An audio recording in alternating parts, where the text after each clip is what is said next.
ان کی امداد کے لیے امیر لوگوں سے ایک طرح کا محصول لیا جاتا تھا، اور اس محصول کا بڑا کام یا مصرف یہ تھا کہ مینا کے سالانہ اجتماع کے موقع پر غریب حاجیوں کو کھانا کھلایا جائے۔ تو ظاہر حج کے انتظامات کرنے کے لیے، غریبوں کو کھانا کھلانے کے لیے، اور جو ہے وہ بہت سی سخاوت کے اقدامات اور پہلو اختیار کرنے کے لیے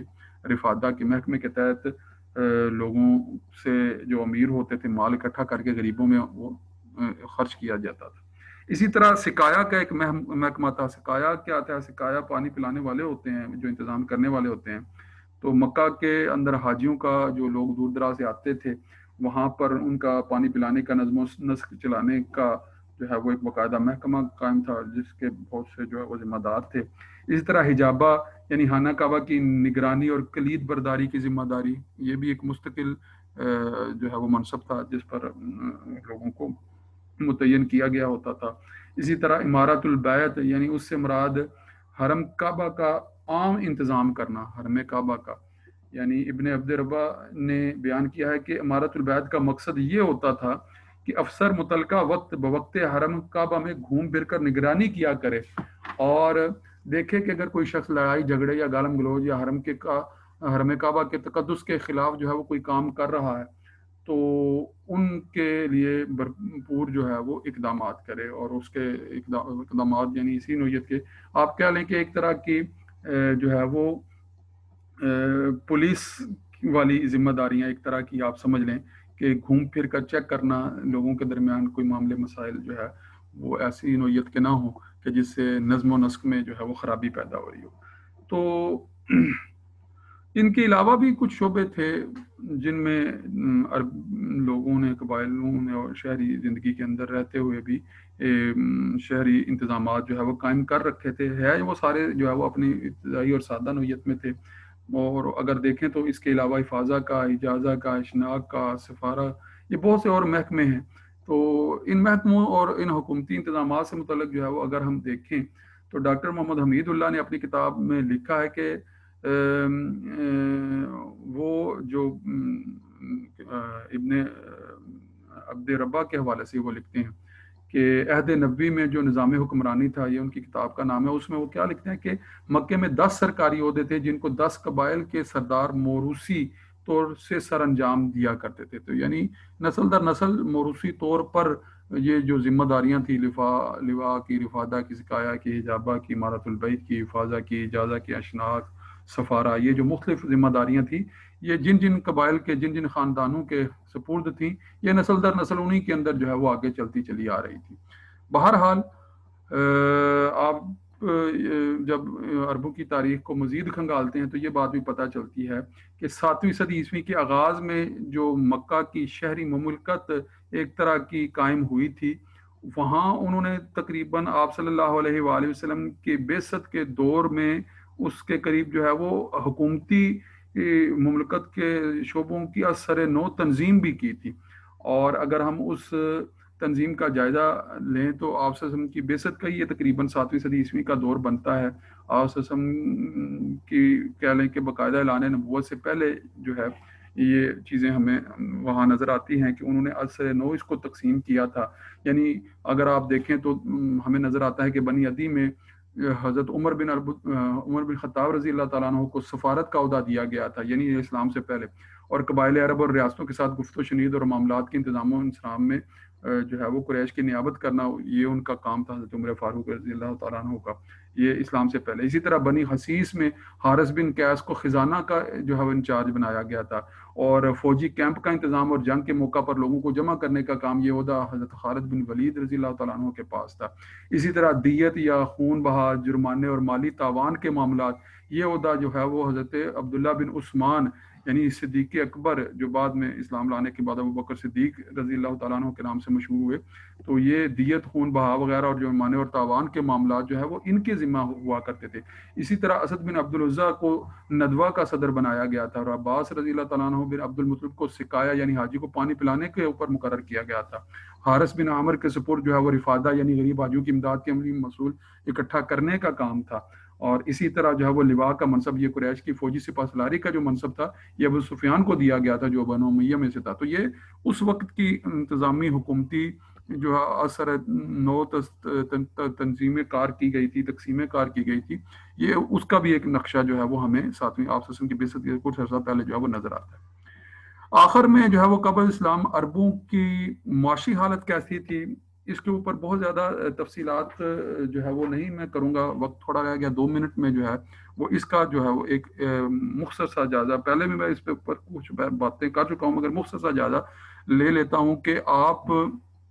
اگر غور کریں گے تو یہ تو بات واضح ہے کہ ریگستانی علاقے میں ہونے کی وجہ سے باقاعدہ نہ تو زراعت ہو سکتی تھی اور نہ ہی جو ہے وہ کوئی اس طرح کا مستقل کاروبار ہو سکتا تھا کہ جس کی جو ہے وہ بنیاد جو ہے وہ کسی ایک علاقے میں مستقل طور پر قائم رہ سکے۔ تو لہٰذا وہاں پر جو ہے وہ آپ دیکھتے ہیں کہ زیادہ تر لوگ جو ہیں عربوں کے اندر وہ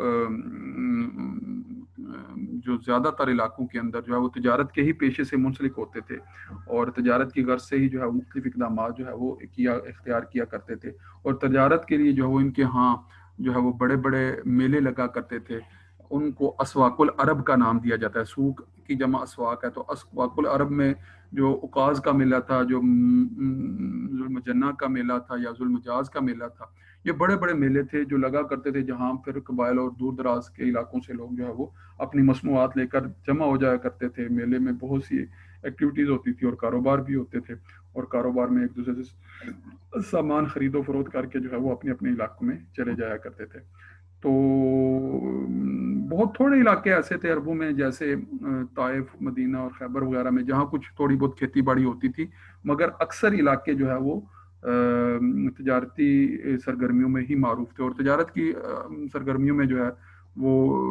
آپ کہہ لیں کہ تقریباً ہر طرح کی اس وقت کی معروف مصنوعات جو ہے وہ مختلف علاقوں تک جو ہے وہ پہنچائی جاتی تھی۔ لباس سے متعلق مصنوعات ہوا کرتی تھی، خوراک سے متعلق جو ہے وہ سے چیزیں مختلف علاقوں میں جو پیدا ہوتی تھیں۔ مثلا خوراک کے لیے اکثر جو تجارتی قافلے جو ہے وہ روم یا ایران کی طرف جاتے تھے، تو وہاں پر سے خوراک کے بڑے بڑے جو ہے وہ غلے لے کر یہاں پر آیا کرتے تھے، اور قبائل کے لوگ جو ہیں وہ اپنی اپنی قبائلی مصنوعات، جانور وغیرہ، بھیڑ بکریاں، اونٹ وغیرہ ان کو دیتے تھے، یا پھر کھجوریں جہاں پر زیادہ ہوتی تھی وہ کھجوروں کے ذریعے سے ان کو خرید و فروخت کرتے تھے۔ اور عمومی طور پر جو ہے وہ سونے اور چاندی کے سکے ہی رائج تھے جو تجارتی تقسیم میں جو ہے وہ اختیار کیے جاتے تھے۔ تو بہرحال یہ ایک مختصر